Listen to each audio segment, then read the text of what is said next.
बेगुनियापड़ारे मागणा स्वास्थ्य शिविर अनुष्ठित।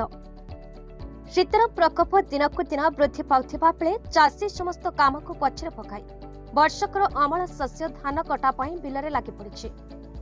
मुंड छाड़ा तुंडरे दे बिलरे काम करी नयांत होई पड़ुछि। ए परिप्रेक्षी चाषी मानक कार्य को दृष्टि आकार रखी सेमानक परिश्रम को उपशम करबा पई बेगुनियापड़ारे थिबा पॉलीक्लिनिक और रिवाइव फिजियो केयर मिलित उद्यम रे शुक्रवार दिन एक मागणा स्वास्थ्य शिविर अनुष्ठित हो जाइछे। उक्त शिविर में आसुथिबा समस्त रोगी को मागणारे यूरिक एसिड और रक्त शर्करा परीक्षा कराजिबा सह स्वास्थ्य परीक्षा करी बात रोग सह आंठु गंठी अंटा व्यथार उपशम निमंते निडल थेरापी, कपिंग थेरापी और फिजियोथेरापी चिकित्सा करा जायथिला।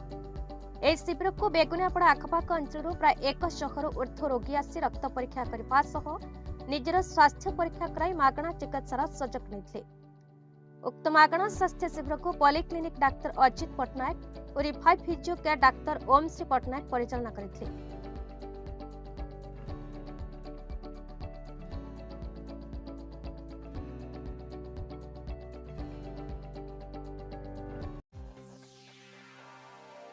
Bureau report, Bharat news.